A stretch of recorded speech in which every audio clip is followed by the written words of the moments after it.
우리나라의 유명한 트로트 가수 중에서 김호중 씨가 있습니다. 제 고향 김천에는 이 김호중 씨의 길이 있습니다. 왜냐하면 이 김호중 씨가 김천 예고에서 공부하고 졸업했기 때문입니다.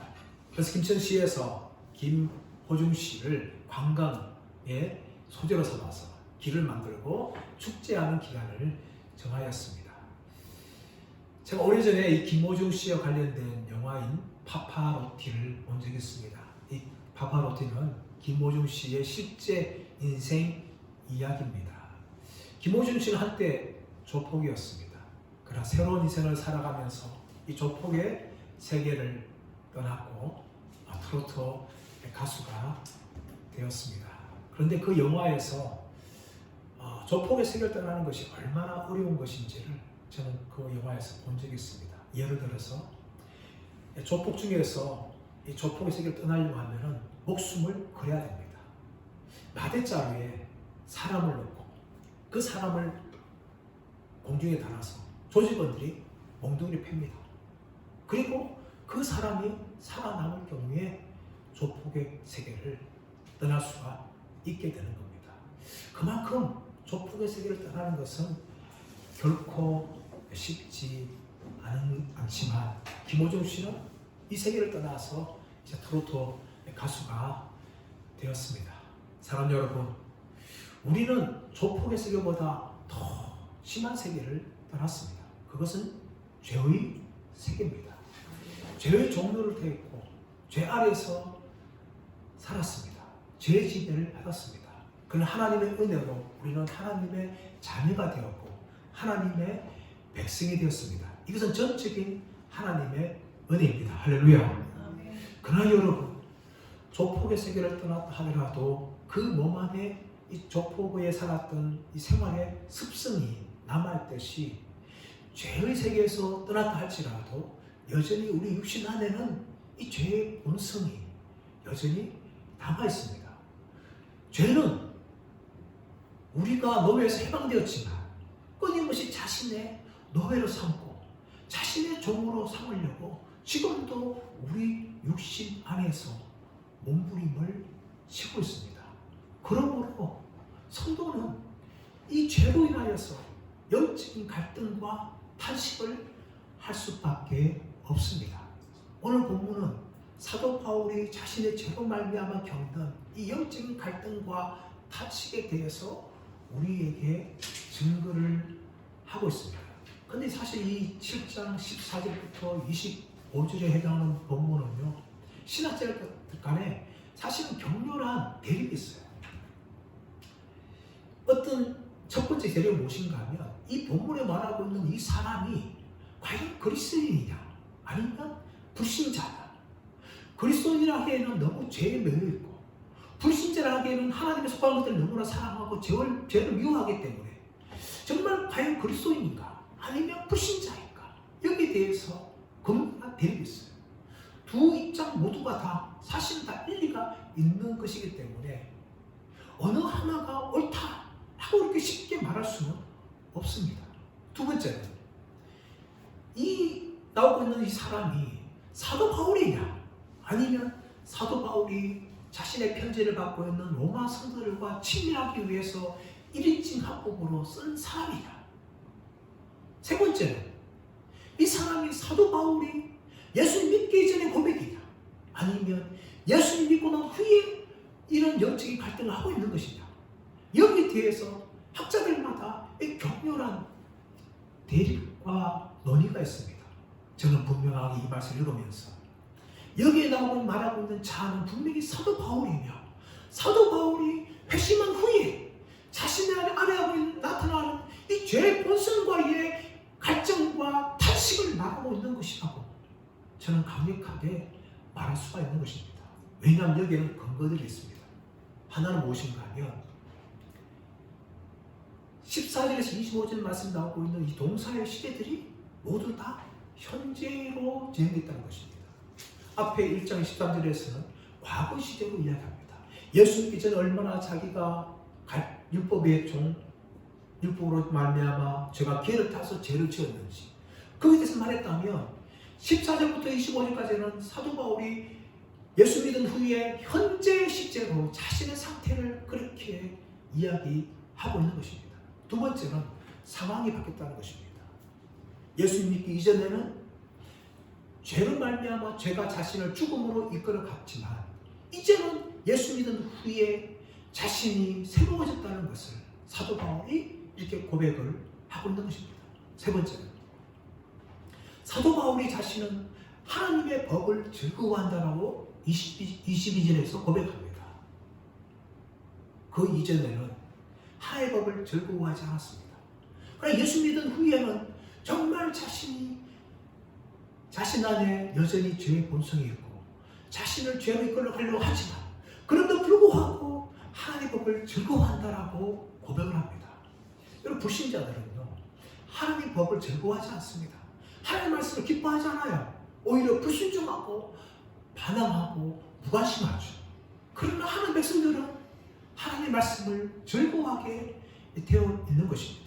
네 번째로는 사도 바울은 자신 안에 육신에 선한 것이 거하지 않는다고 18절에서 말하고 있습니다. 사도 바울은 자신 안에 선한 것이 거하지 않는다라고 고백하는데 이 고백은요 그리스도인이 아니면 할 수 없는 고백입니다. 불신자들은 자신이 죄인인지를 알지 못합니다. 또 자신이 죄인이라고 고백하지 않습니다. 오히려 나는 양심적이다. 나는 괜찮은 사람이다. 그렇게 늘 말합니다. 자신이 죄인이라는 것은 전혀 인정하지 못합니다. 하지만 예수 믿어서 거듭난 사람들은 자신이 얼마나 죄인이라는 것을 자신 안에 선한 것이 거하지 않는다는 것을 그렇게 고백을 하는 겁니다. 사랑하는 여러분 이것이 바로 사도 바울의 고백입니다. 아무리 우리가 오랫동안 예수 믿고 아무리 우리가 목사, 장로, 권사, 집사로 직분받는다 할지라도 우리 안에는 여전히 죄의 본성이 남아있습니다. 거듭났음에도 불구하고 여전히 우리 안에 죄의 본성이 남아서 이 죄가 끊임없이 우리를 죄로 이끌어가고 있기 때문에 우리는 이 사도 바울처럼 영적인 갈등과 탄식을 할 수 없는 것입니다. 그렇다면 여러분 우리가 왜 이 사도 바울을 주목해야 될까요? 사도 바울의 영적인 탄식을 왜 주목해야 될까요? 그것은 이유가 무엇인가 하면 사도 바울만큼 예수님 다음으로 성화된 사람이 없기 때문입니다. 먼저 사도 바울은 성경을 13번이나 기록했습니다. 사도 바울만큼 성경을 많이 기록한 저자는 아무도 없습니다. 그만큼 사도 바울은 하나님의 계시의 말씀, 이 성경을 13번이나 그렇게 기록했습니다. 그뿐만 아니라 사도 바울은 기도에 경지어난 사람이에요. 그는 환상 중에 삼층천에 올라갔습니다. 그 안에 있었던 이야기에 대해서는 성경에 기록하고 있지 않지만 자신이 환상 가운데 삼층천에 올라갔다는 것을 성경에서 고백을 하였습니다. 그만큼 이 사도 바울은 우리가 따라갈 수 없는 기도의 깊은 경지까지 들어갔던 사람이었습니다. 그리고 사도 바울은 사도로서 세계를 다니면서 선교를 하고 수많은 영혼들을 구원하고 또 기적을 행할 뿐만 아니라 각 곳에 교회를 세웠던 사람이었습니다.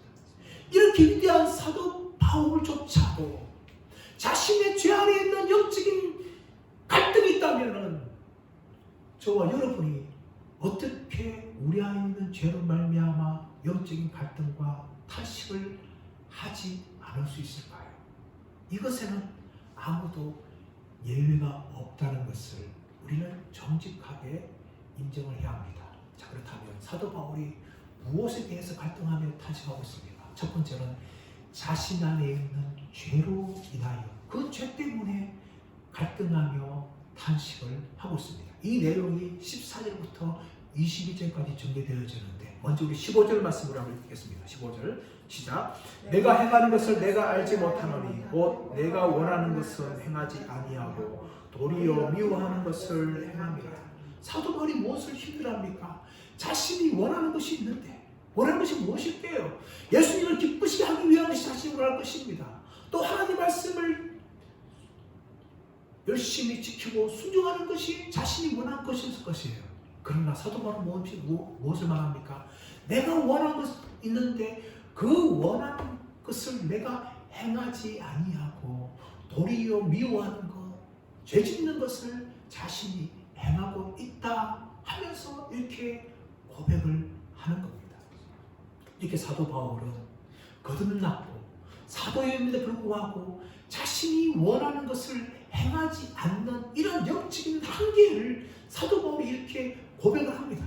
근데 이렇게 자신이 원하는 것을 행하지 아니하고 미워하는 것을 행하는 그 이유가 사도 바울은 율법에 있다라고 이야기하고 있지 않습니다. 16절 말씀 보시면 만일 내가 원하지 않는 것을 행하면 내가 이로써 율법이 선한 것을 시인하노니 비록 자신이 원하는 것을 행하지 않는다 할지라도 율법은 선하다는 것을 인정할 수밖에 없다라고 이야기합니다. 그리고 14절 말씀 보시면 우리가 율법은 신령한 줄 알거니와 라고 이야기합니다. 율법은 신령한 것이라고 이야기합니다. 또 지난주에 말씀했던 10장 12절 말씀 보시면 율법은 거룩하고 계명도 의롭고 거룩하다 라고 사도 바울은 율법이 하나님의 말씀이며 거룩하다는 것을 사도 바울이 인정하였습니다. 그러므로 사도 바울은 자신이 원하지 않는 것을 행하는 것을 율법의 책임으로 돌리지 않습니다. 그렇다면 왜 사도 바울이 자신은 원하는 것이 있는데 그 원하는 것을 하지 못하고 자신이 미워하는 것을 행하는 이런 영적인 한계를 가지고 있을까요? 14절 말씀 보시면 나는 육신에 속하여 죄 아래 발렸도다 라고 이야기합니다. 그 이유가 무엇입니까? 자신이 육신에 속했다는 거예요. 자신이 육신에 속했다. 여러분 잘 보십시오. 사도 바울은 나는 육신에 속했다 라고 이야기하지 나는 육신 안에 있다, 육신에 있다 라고 말하고 있지 않습니다. 이것은 구분되어야 되는 거예요. 육신 안에 있다, 육신에 있다는 것은 바로 죄의 종로로 죄의 지배하고 되 있는 불신자의 상태입니다. 사도 바울은 이미 거듭났어요. 그렇기 때문에 사도 바울은 내가 육신 안에 있다, 육신에 있다라고 말하는 것이 아니라 내가 육신에 속하였다 라고 말합니다. 이 표현은 무슨 말인가 하면 예수를 믿었지만 우리 육신, 이 죄의 본성이 그대로 남아있었어. 그 죄의 잔재가 우리를 여전히 넘어뜨리게 하고 유혹한다는 겁니다. 그것이 바로 육신에 속해 있는 거예요. 그러면 그 결과가 뭡니까? 14절 하반절 말씀 보시면 죄 아래 팔렸도다 라고 이야기합니다. 이 표현 때문에 많은 학자들이 이 고백하는 것은 사도 바울이 아니고 불신자의 모습이다. 어떻게 죄 아래 팔릴 수가 있느냐 라고 말하는 것인데 이것은 무슨 말인가 하면은 우리의 육신을 죄가 여전히 장악하고 포로로 잡고 있고 자신의 거처로 삼고 있다는 것을 강하게 표현하는 것이 죄 아래 팔렸도다 라는 고백입니다. 우리가 새 사람이 되었습니다. 새 사람 된 것은요 예수 믿고 난 후에 육신이 거듭난 것이 아니에요. 영혼이 거듭난 겁니다. 우리 영혼이 거듭나서 우리는 새 사람, 속사람이 새 사람이 된 거죠. 하지만 우리의 육신은요 예수님이 재림하여서 썩었던 그 육신이 다시금 부활하여서 영혼과 만나서 새하늘과 새 땅에 들어갈 때까지는 전혀 육신은 구속받지 못한 상태입니다. 구원받지 못해요. 그러므로 이 육신 안에 뭐가 남아있는가 하면 죄가 남아있어요. 죄의 본성이 남아있어서 이 육신을 거처로 삼고 포로로 삼아서 우리의 육신을 죄 가운데 끊임없이 이끌어가는 것입니다. 그래서 사도 바울은 내가 육신에 속하여서 죄 아래 팔렸도다 라고 그렇게 고백할 수밖에 없는 것입니다. 여기에 대해서 17절 말씀 보십시오. 이제는 그것을 행하는 자가 내가 아니요 내 속에 거하는 죄니라. 사도 바울은 원하지 않는 것을 행하는 이유가 뭔가 하면 내가 아니다. 내 속사람 그러고 싶지 않다. 그런데 내 육신 안에 거하는 죄가 나로 말하면 그렇게 죄를 짓게 하고 있다 라고 이야기하는 거죠. 18절 말씀 보시면 내 속 곧 내 육신에 선한 것이 거하지 아니하는 줄을 아노니 원하고 내게 있으나 선을 행하는 것은 없노라. 사도 바울은 분명히 하나님을 기쁘시게 하기 원했어요. 그런데 뭡니까? 하나님을 기쁘시게 하기보다는 하나님을 미워하시는 것을 그렇게 해요. 그런데 그 이유가 무엇일까요?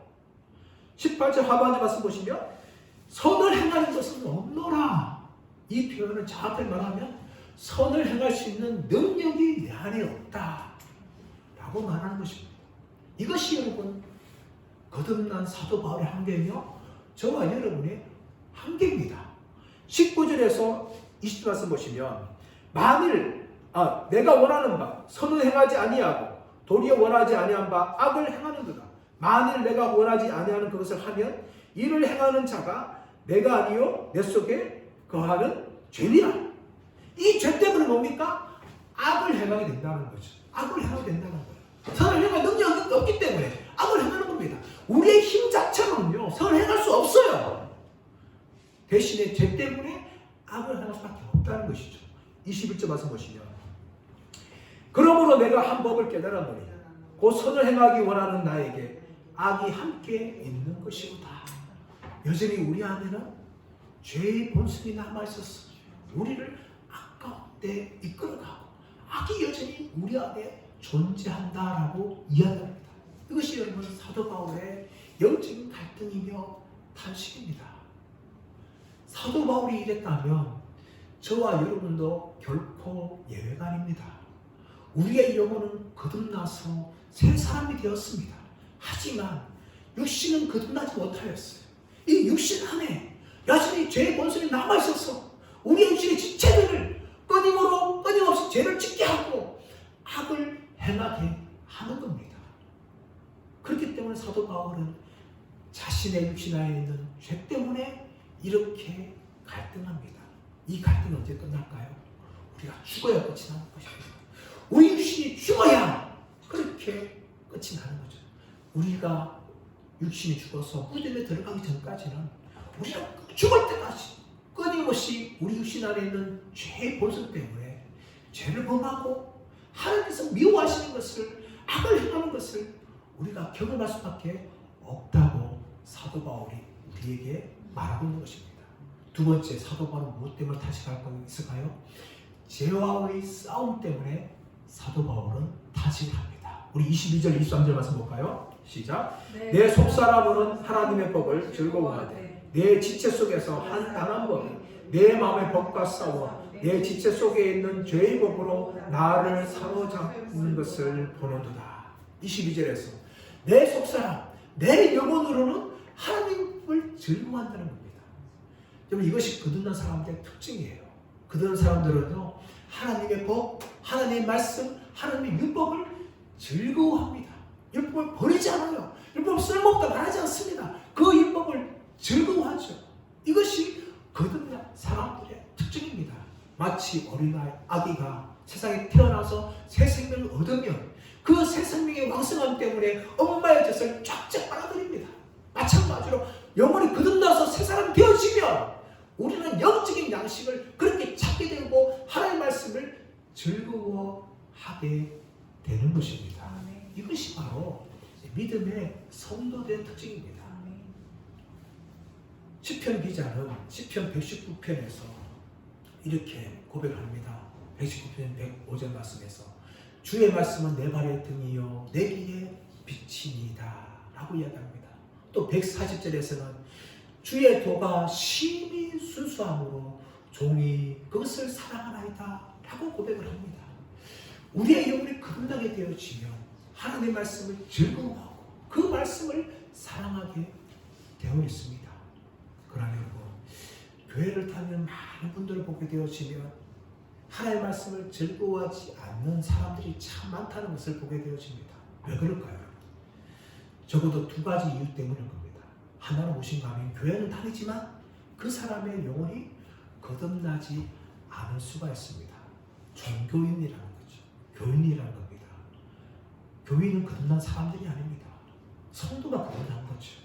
진짜 거듭난 사람들은 하나님의 말씀을 즐거워하고 가까이 하죠. 시편 기자가 1편에서 무엇을 말합니까? 복 있는 사람은 아들의 길을 따르지 아니하며 죄인의 길을 서지 아니하며 오만한 자의 자리에 앉지 아니하며 오직 여호와의 율법을 즐거워하여 주야로 묵상하는 자다. 이것이 바로 복 있는 사람, 거듭난 사람의 특징이에요, 여러분. 그렇기 때문에 교회는 다니지만 거듭나지 않으면 하나님 말씀을 즐거워할 수가 없는 겁니다. 또 한 가지 이유가 있습니다. 거듭났다 할지라도 입맛이 버려버렸습니다. 세상 입맛에 맛들인 것입니다. 제가 군생활할 때에 고참 한 분이 있었는데 이 고참은 콜라를 너무 좋아했어요. 그래서 제가 후임병 때 PX에 보내가지고 콜라 신고를 자주 시켰습니다. 고참 시키니까 할 수 없이 사와야 되는 거죠. 매일 갔다 온 적도 있었습니다. 그러다 보니까 이분이 매일 콜라를 먹다 보니까 무엇을 잘 안 먹는가 하면 이 군대 밥을 잘 먹잖아. 맨날 남기고 조금만 먹다가 말고 그렇습니다. 입맛을 버린 거죠. 콜라 때문에 입맛이 콜라에 입이 박히게 보니까 다른 것이 맛이 없어지는 거예요. 영적으로 동일합니다. 우리가 예수를 믿고 거듭났지만 세상의 것을 너무 즐거워하다 보면 그 세상의 즐거움 때문에 하나님의 말씀의 즐거움을 잃어버리게 되는 겁니다. 모조적인 그 즐거움 때문에 진짜의 즐거움을 놓치고 그 가짜들만 추구하며 그렇게 세상의 즐거움을 쫓아가며 살아가게 되는 겁니다. 그렇기 때문에 하나님의 말씀을 즐거워하지 않는 거죠. 이런 정상적이고 영적인 그리스도인들은요, 하나님의 말씀을 즐거워할 수밖에 없는 거예요. 그러므로 우리가 내 영적인 상태가 어떤 것인지를 알아보기 위해서 점검할 수 있는 것이 무엇입니까? 내가 정말 하나님의 말씀을 즐거워하고 있는지, 시편 1편 기자처럼 주야로 그 말씀을 묵상하며 즐거워하고 있는지를 내가 점검해 보면 됩니다. 그거 하나만 점검해 보면 내가 영적인 상태가 어느 상태에 있는지를 우리는 분명하게 알 수가 있는 것입니다. 사도 바울은 거듭났기 때문에 비록 자신의 죄, 자신의 육신 안에 죄가 있지만 여전히 자신은 하나님의 말씀을 즐거워한다 라고 사도 바울이 고백을 합니다. 자, 그런데 24절 말씀 보시면 내 지체 속에서 한 다른 법이 내 마음의 법과 싸워 내 지체 속에 있는 죄의 법으로 나를 사로잡는 것을 보는도다. 자신 안에 다른 법이 있는 거예요. 이 법이 뭡니까? 죄를 짓기를 원하는 법이죠. 그 법을 죄의 법과 동일시 볼 수가 있는 겁니다. 그런데 또 하나는 뭡니까? 자신 안에는 마음의 법이 있어요. 이 마음의 법은 하나님의 말씀을 즐거워하고 그 말씀을 살아가기 원하는 그런 마음이죠. 근데 이 두 가지가 안에서 충돌하는데 죄의 법이 싸워서 자신을 사로잡는 것을 자신은 본다라고 이야기하고 있는 겁니다. 그만큼 여러분 죄의 법은 강력한데 이 죄의 법이란 이 법이라는 것은 단지 말씀을 말하는 것이 아니라 힘과 세력을 말합니다. 우리 육신 안에 있는 이 죄의 본성은 너무나 강력합니다. 이 강력하여서 끊임없이 우리의 영혼을 죄 가운데 끊임없이 이끌어 간다는 거죠. 사도 바울조차도 그렇게 자기가 고백을 하고 있는 겁니다. 이것을 볼 때 우리는 두 가지를 깨달을 수가 있는 거예요. 하나는 무엇인가 하면 우리 중에 어느 누구도 죄를 짓지 않고 살아가는 사람은 아무도 없다는 것입니다. 우리 이것을 인정해야 됩니다. 그런데 어떤 사람들은요, 참 교만하게도 내가 너무나 부족해서 나는 죄를 짓지 않고 안 산다. 아니면 자기가 하는 거 굉장히 싫다. 이런 정도로 말하는 사람들이 있어요. 그것은 굉장히 잘못된 표현입니다. 사도 바울 보십시오. 그렇게 말하는 사람이 사도 바울보다 더 견고한 사람입니까? 지금 이렇게 고백을 하고 있는 것입니다. 그러므로 저와 여러분이 어느 누구도 결코 죄 짓는 것에 예외가 없다는 것을 우리는 알고 있어야 됩니다. 고린도서 10장 12절 말씀에 무슨 말하고 있습니까? 그러므로 선줄로 생각하는 자는 넘어질까 조심하라. 이것이 바로 저와 여러분을 향한 경고입니다. 두 번째로 무엇을 할 수 있는가 하면은 이 죄와의 싸움에는 아무도 예외가 없다라고 이야기합니다. 사도 바울도 자신의 본성과 육신 안에 있는 이 죄의 본성과 끊임없이 지금 싸우고 있다라고 이야기합니다. 거듭났음을 불구하고 자신을 끊임없이 죄 때문에 죄 갈등하며 싸우고 있다라고 이렇게 우리에게 고백을 합니다. 저와 여러분이 예수 믿고 구원받으면 하나님의 자녀가 되고 하나님의 백성이 되지만 동시에 무엇이 되는가 하면 하나님의 군사가 됩니다. 하나님 나라를 위해서 싸워야 될 군사가 되는데 이 군사를 향하여 마귀와 죄가 결코 가만히 두지 않는다는 것이죠. 이 군사를 넘어뜨리기 위해서 불화살을 쏘아대고 또 죄는 유혹하는 게 되는 것이죠. 그러므로 우리가 거듭난 순간 우리는 군사가 되어서 영적인 전쟁에 하나님 나라를 위해서 싸우기 위해서 부름받았는데 이것이 바로 군사로 부름받는 그 순간은 우리는 이 죄와의 싸움에, 마귀의 싸움에 결코 예외가 아닙니다. 근데 문제는 무엇입니까? 때로는 이 전쟁에서, 이 싸움에서 우리가 승리할 때가 있어요. 그러나 패배할 때가 있습니다. 우린 죄와의 싸움에서 이길 때가 있고 마귀의 싸움에서 이길 때가 있지만 대부분은 참 넘어지고 패배합니다. 그때 우리는 영적인 자괴감, 실패감을 경험합니다. 아, 나는 이렇게 쓸모없는 존재구나. 나는 아무것도 아니구나. 하나님은 나를 싫어하실 거야. 그렇게 생각할 수 있습니다. 그것은 바로 마귀가 주는 생각이고, 그 생각을 가지는 순간 우리는 끊임없이 영적으로 실패할 수밖에 없고 제 종로로 하는 삶 가까이 그렇게 살아갈 수밖에 없는 것입니다. 이런 그 순간 이런 영적인 잘못된 생각들을 버려야 됩니다. 우리가 비록 죄와의 싸움에서, 마귀의 싸움에서 실패하고 넘어지고 패배한다 할지라도 하나님은 결코 우리를 버리지 않습니다. 여전히 사랑하십니다. 그뿐만 붙들어 주셔서 다시 일어나기 원하시고 믿음으로 나가기 원하시는 것입니다. 그러므로 우리가 영적으로 패배하고 넘어진다 할지라도 결코 이런 낙심하고 절망하지 마십시오. 다시 일어나십시오. 십자를 붙들고 믿음의 길을 걸어가십시오. 그것이 바로 저와 여러분이 걸어가야 될 믿음의 자세인 줄 믿습니다. 이렇게 사도 바울은 죄와의 싸움에서 이 갈등을 하는데, 세 번째로 자신의 영적인 상태 때문에 사도 바울은 다시 갑니다. 우리 24절, 25절 말씀 보겠습니다. 24절 보시면, 오호라 나는 공고한 사람이로다. 이 사망의 몸에서 누가 나를 건져내랴. 오호라 나는 공고한 사람이로다. 이 사망의 몸에서 누가 나를 건져내랴.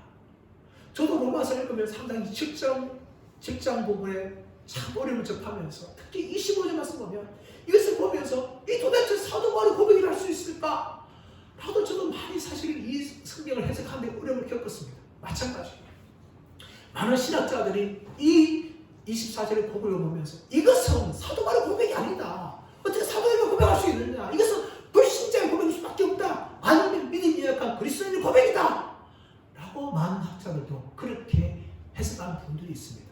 그러니까 여러분, 이 고백이야말로 진정한 사도 바울의 고백이라는 것을 저는 이 설교를 준비하면서 깨닫게 되었습니다. 왜 그럴까요?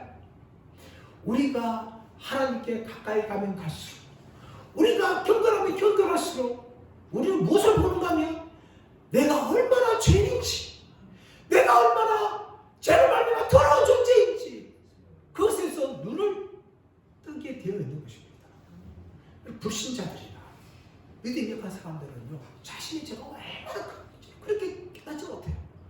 그러나 우리가 하나님의 거룩함을 발견할수록 우리 영혼이 점점 가까이 갈수록 우리는 우리 안에 있는 죄 때문에 갈등하고 고백할 수밖에 없는 것입니다.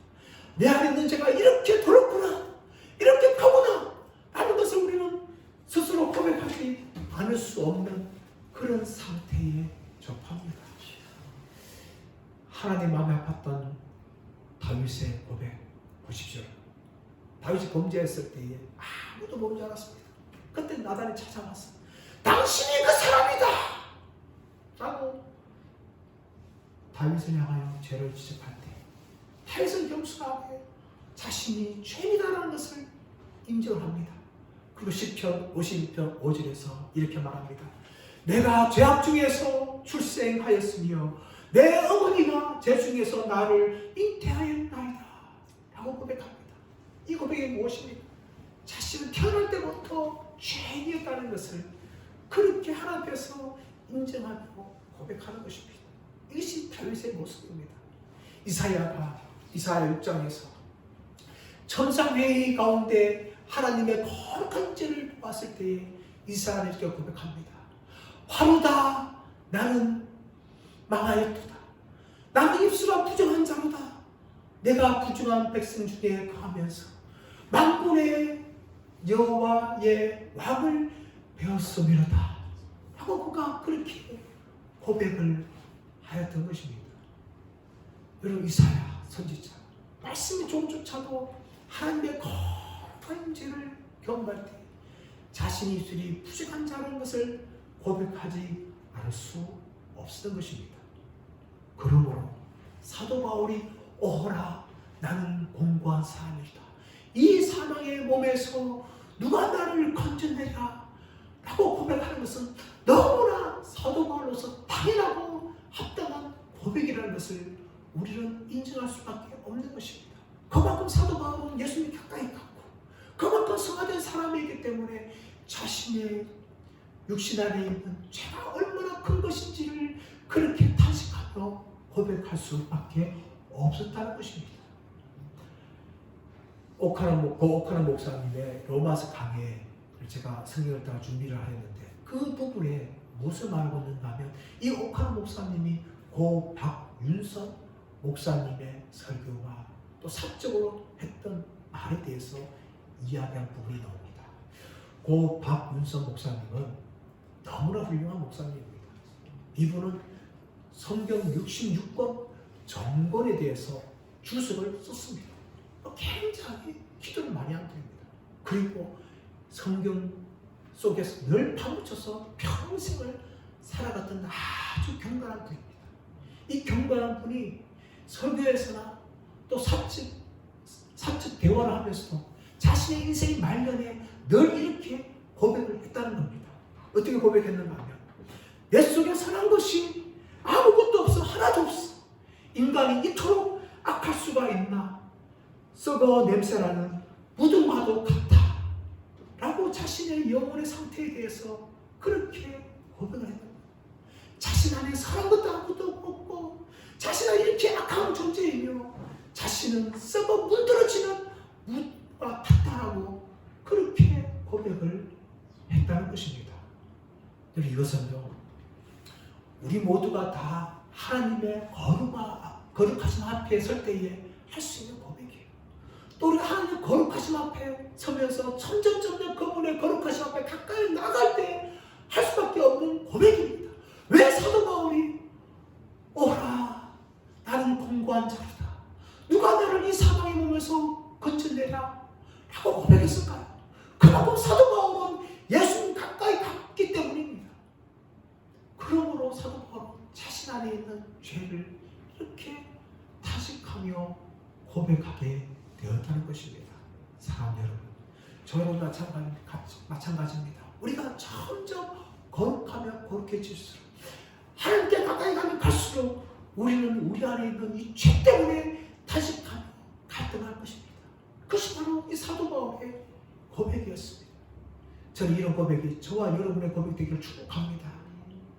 근데 사도 바울은 이 로마서 7장을 끝내면서 자신의 영적인 탄식으로 끝내지 않고 하나님께 감사하며 나아갑니다.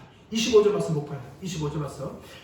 우리 주 예수 그리스도를 말미암아 하나님께 감사하리로다. 그런즉 내 자신이 마음으로는 하나님의 법을 육신으로는 죄의 법을 섬기노라. 사도 바울은 25절에서 우리 주 예수 그리스도를 말미암아 감사하리로다 라고 이야기합니다. 왜 그렇습니까? 비록 육신 안에는 죄가 남아있어서 죄의 법을 섬기려 하지만 우리의 영혼이 거듭나서 하나님을 섬기고 하나님을 즐거워하기 때문에 내가 나를 구원해 주신 우리 주 예수 그리스도 말미암아 하나님께 감사한다 라고 고백을 합니다. 사랑하는 여러분, 우리가 거듭났지만 여전히 우리 안에는 죄의 본성이 남아있어서 죄의 세력 가운데 굴복하고 있고 죄의 법을 섬기면서 살아갈 수밖에 없습니다. 하지만 우리가 거듭났기 때문에 우리의 속사람, 우리의 영혼은 변화되어 있어서 새 사람이 되어졌고 죄 가운데 갈등하는 가운데서도 하나님 가까이 가려고 하고 있고 하나님의 법을 즐거워하고 있고 하나님의 법을 섬기는 존재가 되었습니다. 아멘. 그렇기 때문에 사도 바울은 나를 구원해 주신 우리 주 예수 그리스도 말미암아 하나님께 감사한다 라고 고백합니다. 저는 마찬가지입니다. 우리가 거듭났지만 여전히 죄는 육신 가운데 남아서 우리를 포로 삼으려고 지배하려고 노력하고 있습니다. 그러나 여러분, 우리는 그 죄종이 아니라 죄 짓는 것이 아니라 하나님의 자녀가 되었고 백성이 되었습니다. 그러므로 우리는 더 이상 죄의 법을 섬기지 않냐고 하나님의 법을 섬기려고 우리는 몸부림치고 있습니다.